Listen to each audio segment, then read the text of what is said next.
Hello everyone, and welcome back to another episode on the history of the Monster Hunter Frontier series. Well, we're finally about halfway through the series of videos, and it's only going to get crazier from this point onward. If you thought Supremacy was starting to push the limits of how difficult or eccentric monsters could get, you may be happy or disappointed to know we're not even close to the top tier monsters yet. On top of that, some of this content might start to look a bit more familiar to players that ever experienced Frontier. Something I've noticed through my research and discussing it with various players is that G was generally the earliest a lot of Western players got into the series through whatever means they used to access the servers from the West. This is also the point in the series that Frontier began to expand platforms. No longer limited to just PC and the 360, Frontier would begin to spread to the PlayStation 3, Wii U, and PlayStation Vita, but we'll explore that more when we get to each port's release. I don't have a super long introduction for this video, so we'll be able to get right into the content, including new features, weapons, and monsters. If you haven't watched my previous videos on the history of the series, I suggest you do so now. Additionally, if you enjoy these videos and want to help support the channel, please consider liking the video and subscribing. It just takes a couple of seconds and really helps boost the reach of the video to Monster Hunter fans everywhere. I'm Super Rad, and today I'm here to bring you a brief history of Monster Hunter Frontier G.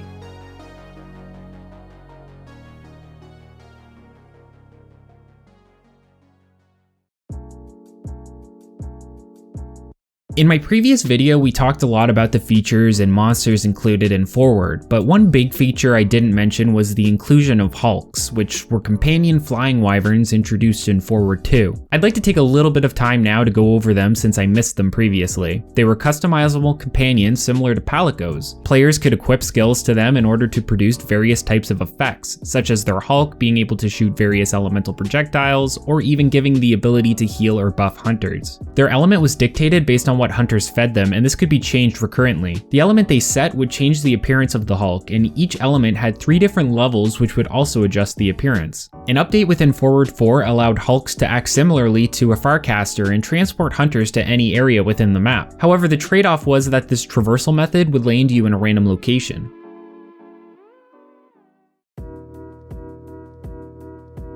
Frontier G was announced as a massive update or expansion for Monster Hunter Frontier Online and would start things off with 10 brand new monsters as well as upgrades for various other monsters thanks to the inclusion of G rank finally being implemented. This meant there would be new G rank weapons and armor sets as well as the introduction of new elements and actions for various weapon types currently included within the game. Its initial release was April 17th, 2013. Now while the game announced 10 new monsters for G1, a few of these had to be pushed back due to development issues. Thanks to this, there was actually only 5 brand new monsters released in G1, and we wouldn't see more until G2. Along with these new monster inclusions came 3 new areas to fight in, explore, or both. We'll be going over all of them as we discuss the new monsters inclusions. Similar to Ludroth and Royal Ludroth introduced in Monster Hunter Tri, Frontier introduced a new small and large Leviathan pairing with the inclusion of Pokhara and Pokhara Dawn. Both were walrus-like creatures, with the Pokhara having slight visual differences between male and female. Much like hardcore Blue Yan Cuckoo, it was able to also make pitfall traps for hunters to fall into, and also attacked using concussive claps. These monsters could be found in the new hunting area known as Polar Sea, which mostly consisted of icy cliffsides and glaciers, as well as flat floating ice that the player can traverse. Players can actually find a frozen Lao Shan lung in one of the glaciers found within Area 4 on this map. Farinoku is a stylish bird wyvern that takes design influence from both Gypsaros and Hypnocatrice. It uses its funky little afro to store static electricity and will dance around and discharge this periodically. This monster tends to be found within the Great Forest and desert locations. Midogaren is a fanged beast that happens to be an odd mutation of a lone Camu or a Garen. It has gained the ability to manipulate fire, and it can move so fast that it'll disappear for a moment and hunters will have to listen for an audio cue to know when to dodge. A tad bit more fair than the instant transmission hardcore Kirin. Hujikiki is a flying wyvern that resides in the highlands. Like Nargacuga, it mainly attacks by throwing out spines to stick into the ground, but its movement is more based off of Barioth from Monster Hunter Tri. In fact, you'll probably notice that a lot of monsters introduced at this point used 3rd gen rigs. The main thing that Hyuji has is in its final phase, where upon taking enough damage, a storm would begin in the highlands and Hyuji would summon a whirlwind around its tail. From here, it gains the ability to imbue its spikes with not only paralysis, but sleep and poison at the same time, and it was entirely possible to juggle those effects on unsuspecting hunters. You could be paralyzed while poisoned, then a follow-up attack would render you sound asleep. Truly a very dangerous addition. Now for the flagship monster, Shantian, which functioned as your G-rank entry point and had to be defeated in order to access G-rank content. It's an Elder Dragon and fought in a special new airship location known as the Large Exploration Ship. This area functions as your typical arena battleground for fighting Elder Dragons and contains multiple tools like Ballista and Hunting Gong. Shantian's movement resembles that of 3rd gen Leviathans and is a shortened quest for the G-break or G-entry point. Shantian will start on the floor of the exploration ship and use a plethora of thunder attacks. Upon taking enough damage, it begins to float, where it acts much like an underwater LAKEY cruise using the same thunder elements. Deal enough damage from here and the clouds will darken, lightning will strike, and Shantian will fly around a great distance from the ship. Players must then utilize the ship's ballista binder to bring it crashing back down. However, this fight will end in a repel and be revisited later on in G2 for the full experience. Once repelled, players will finally have successfully entered G-rank. One final note on Shantian is that it introduced the Tensho element, which was one of many new combination elements that would consist of 2 or 3 at varying degrees of effectiveness. For example, Tensho consisted of fire, water, and thunder elements, but dealt more with water than the other 2.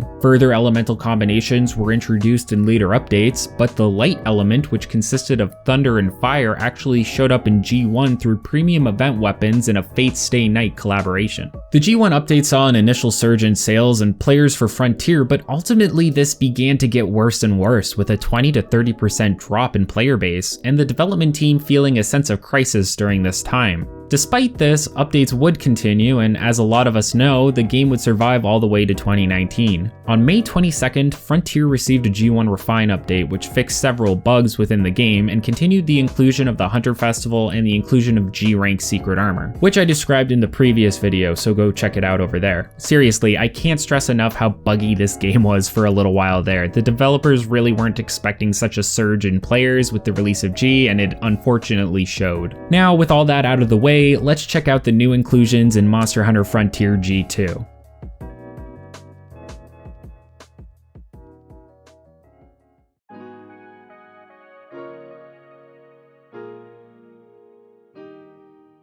G2 released July 10th, 2013, introducing the 5 remaining monsters that were supposed to be released for G1, as well as 2 other monsters planned for a G4 release but that had released early. A new Conquest War mechanic was introduced, which we'll get into, and this was also the point we started seeing announcements and releases of Frontier on additional consoles. Conquest War was a new weekly event introduced to the series, which consisted of 2-week phases. This was necessary to fight the full versions of Shantian, the newly introduced Disu Fiora, G-rank Fatalis, who was released in G3.1, and G-rank Crimson Fatalis, who was released later. The second week was the rewards phase, where players could collect various rewards based on how they performed in the war. Similar to Guild Quests and Monster Hunter 4, killing conquest monsters would raise their level. Slaying a monster without carding raises its level by 5, while carding will lower this level gain by 2 per feint. Luckily, you fainting would not affect the progress of others. Levels reset at the start of the event and have a cap all the way up to 9,999, which may seem excessive, but was doable. Leveling a hunt raises the monster's attack and defense by a multiplier. Certain level thresholds would even change their mechanics. For example, G-rank Fatalis would gain Dark Revival, which would allow it to pull a Phantom or Supremacy Deru move and revive in Rage mode while being even more powerful. Leveling could be done faster by participating in special story quests per event monster. Getting to a certain point within these quests unlocked the Songstress, and players could raise her friendship level in order to boost how many levels they received.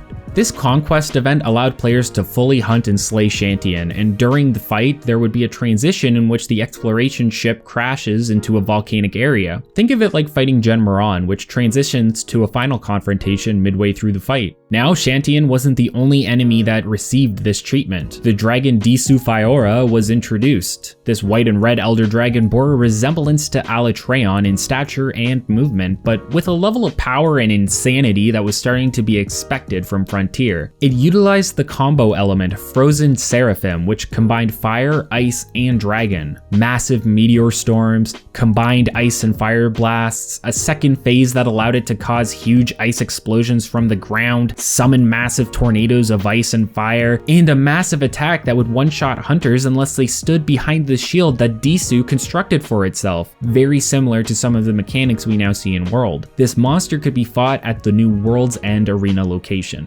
Moving away from the craziness that was Dayz, regular monsters introduced also included Anoru Patisu, a flying wyvern modeled off of a saw-nosed shark. This aggressive flying wyvern ruled the polar sea and had the ability to tunnel in and out of the thick ice, whilst using the ice element with deadly effectiveness. Despite sharing a lot of movement with the 3rd gen Diablos rig, it was a surprisingly adept flyer, and had an interesting feature once you massively reduced its health, where it would begin to use the dragon element and would create tornadoes with combinations of the 2 elements. Gyarugu was also introduced. It was a relative of Abiorugu, but utilizes the ice element rather than the fire element. It could form massive structures of ice for the sole purpose of shattering it to strike hunters, and also had the ability to roll, much like Uragan.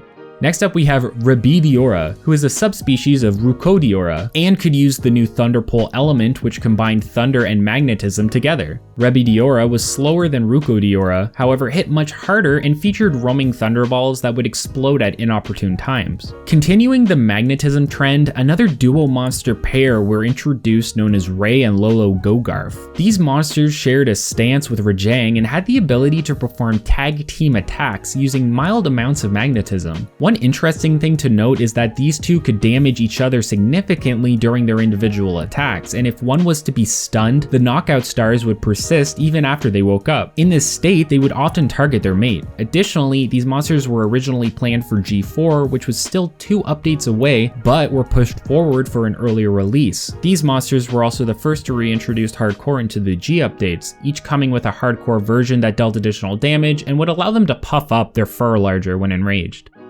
Finally, we have Miru, who was accessed through a rare quest. A counterpart to the unknown flying wyvern we met in the last video, Miru was a shape-shifting fox pseudo-wyvern that would jump through different states as it took damage. It uses attacks from Tigrex, Nargacuga, and Diura, and has the ability to use the Crystal Blight we had only seen on the Akura family up until now, as well as the fire element. These states it could shift into would cause various visual differences. The different modes consisted of its base form where it didn't use any elements, a crystal form where it was whiter and used crystal attacks, a fire form where it had blue curved horns, a speed form where it was similar to Nargacuga, and a power form where red markings would cover it. As it neared death, it was able to eventually combine these forms into a huge red, white, and dangerous all over form. Sarah Symmetry pointed out to me that the fight theme for this monster is absolutely amazing. In August, the PS3 and Wii U ports of Frontier were announced, with the PS3 version being released on November 20th, 2013, and the Wii U version being released on December 11th. In September, the Vita was also announced to start Frontier service in 2014. These ports all allowed crossplay within the same server, meaning PS3, Wii U, and Vita players could play alongside PC players. And it's kind of crazy that an essentially heavily modded Monster Hunter DOS release did this while World never bothered.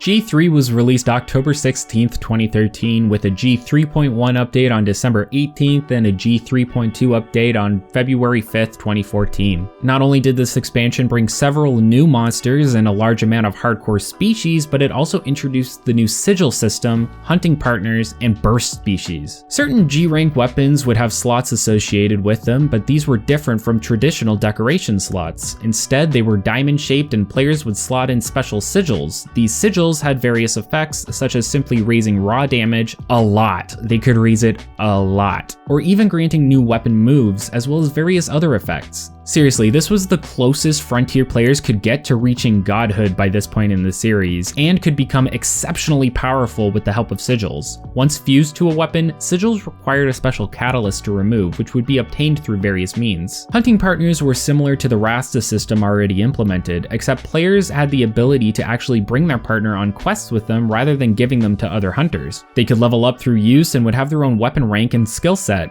Some of the skills they could obtain were useful endgame abilities, but unfortunately the weapon choice was limited based on effectiveness. For example, while a sword and shield partner may be fairly effective in battle, having them equip other weapons could tend to be useless and do more harm than good, most likely due to how the AI was programmed. Baru Ragaru was introduced, and this monster presented a hugely adaptable fight, and several quests for it were introduced. Baru was a leech-like leviathan that had the ability to pin hunters and drain their blood. This extended to the native life in the biome it was fought in. Baru was seen with seams on its flank, and when it gorged itself, the seams would split to show the fluids it had consumed. It could drain poison, blood, and paralyzing venom, and the seam would show each fluid the beast had absorbed. For example, it could snare a Gendrome and gain the paralysis ability.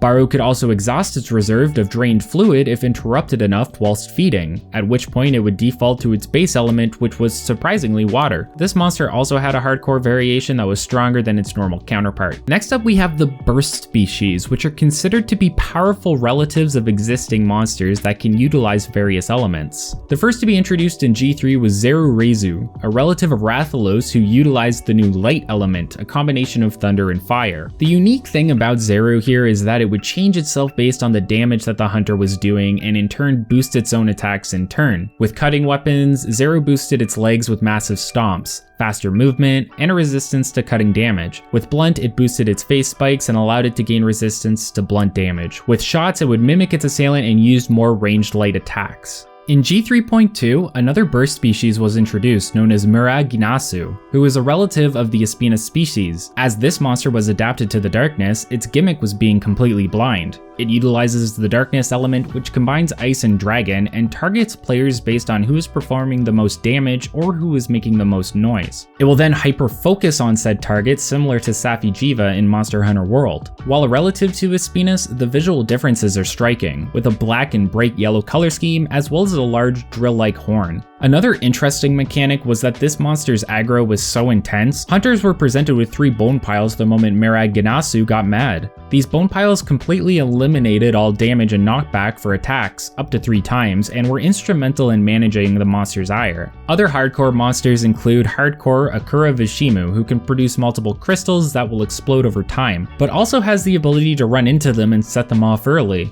It also has a hip check that's so powerful it will actually knock itself over due to the force. Hardcore Black Gravios, who appears as an older version of your typical subspecies. Black Gravios will vent heat far more often than traditionally expected and can emit hot sleep gas from its tail attacks. Hardcore Cephadrome, who now has a pink hue along the edge of its fins. The main difference with this hardcore monster is how aggressive it is compared to a typical Cephadrome. On top of this, it can now command the Cephalos around it for coordinated attacks. Sounds similar to what we are seeing with Great Izuki in Monster Hunter Rise. And hardcore Gold Rathian. Other than being stronger, it had a few visual differences like a large, longer chin and blue eyes. A few new moves included a side tail swing, which is thrown out in a counterclockwise motion, a large forward rush attack, and a charged breath attack. It's finally time to talk about G4, or as it is known at release, G Genuine, and the introduction of a brand new weapon, the Tonfas.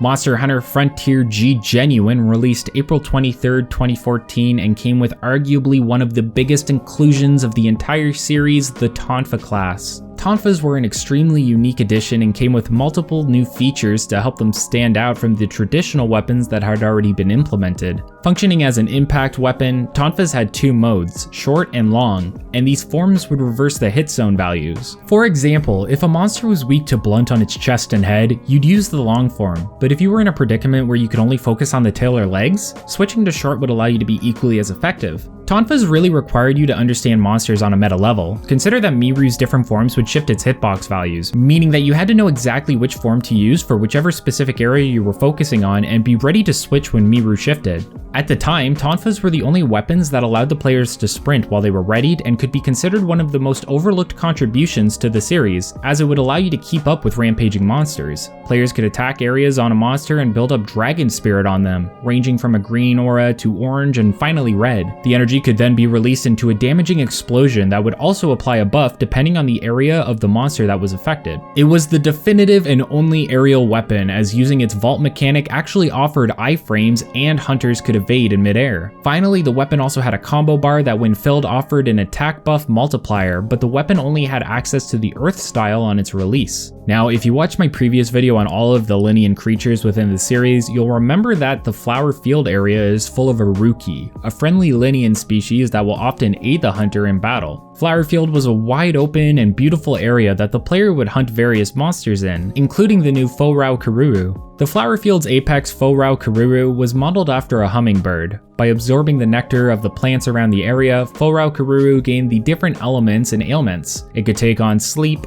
poison, paralysis, defense down, fire, and an interesting new ailment called dark, whereby the hunter's screen would be obscured by black blots, making it difficult to see. It also had a new hardcore class where it could utilize the nectar or honey as a projectile.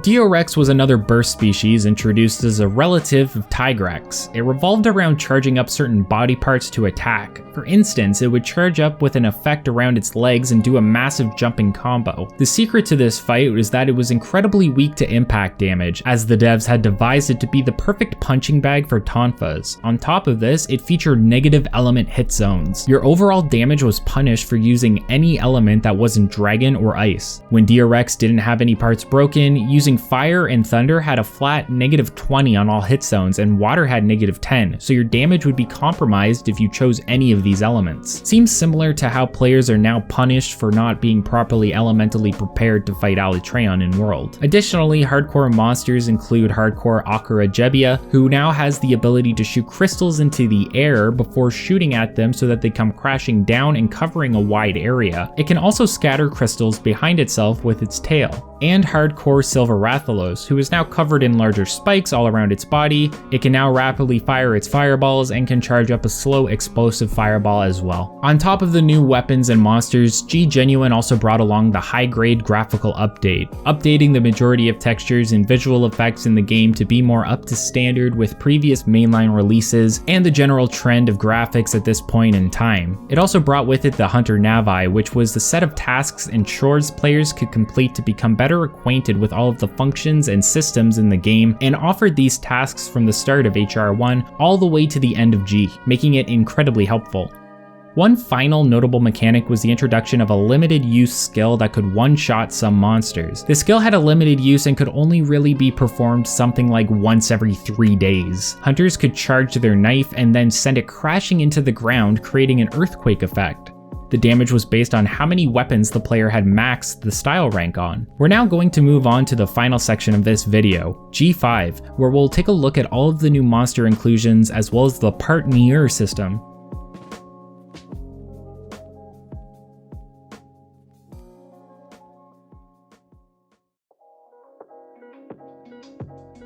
G5 released July 23rd, 2014. The major inclusion in this update was the introduction of the partner system. Similar to hunting partners or palicos from mainline games, players could finally bring felines along with them on hunts. Like Freedom Unite, players could have up to 4 cats and set them up with individual classes like bomber cats who would use explosives. Partners had the chance of obtaining hardcore or rare materials for you and could obtain rare gathering materials as well. In terms of helpful NPCs, Frontier really was king, providing you with so many options of assistance to bring with you on missions, and the level of customizability for each is something we still haven't really seen in mainline games. Moving on to monsters, we have multiple new hardcore species, a new burst species Elder Dragon, and a new original Elder Dragon. First up we have Inagame, who is a sleep-wielding elder present in the Bamboo Forest map, another new arena area introduced in G5. Inagame was unique for 2 reasons, one being its self-restorative abilities, and the second being the use of the map.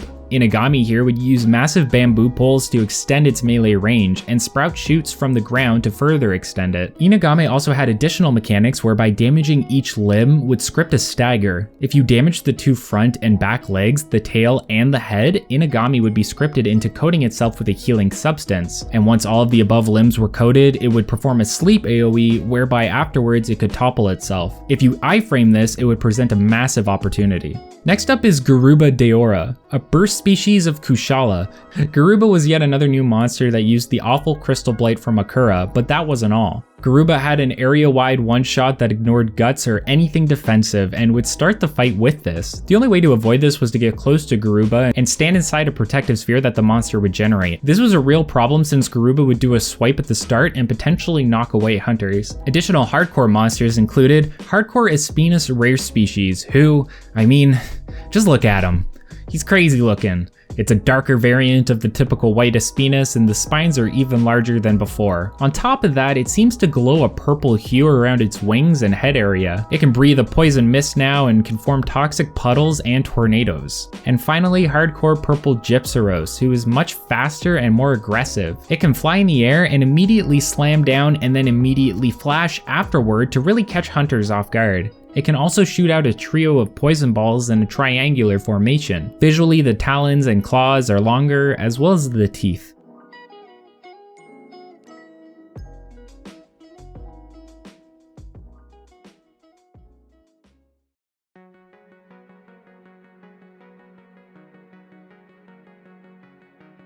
Here we are at the end again, and I want to thank all of you for making it here. The G series of Frontier is bursting at the seams with content, and I wasn't able to realistically cover everything within this video. However, I believe I covered the major key points and factors in order to give you a good idea of what these entries in the Frontier series were like. The next part in this history series will cover the remaining 5G updates. I'd like to give a big shout out and thanks to Sarish Symmetry and Ascalon for helping out with the script and research. Additionally, thanks to Fist from Fist.moe and all the community members for helping clarify certain aspects of the game. And thanks to Kapu and Eric for providing the in-game footage when possible. If you enjoyed this video and found it informative, consider supporting the channel by liking, commenting, and subscribing. Again, it only takes a couple of seconds and helps support me in my goal of creating this content for you all. If you didn't like the video, let me know anyway and I'll see what I can improve. Thanks so much for watching everyone, and I'll see you in the next video.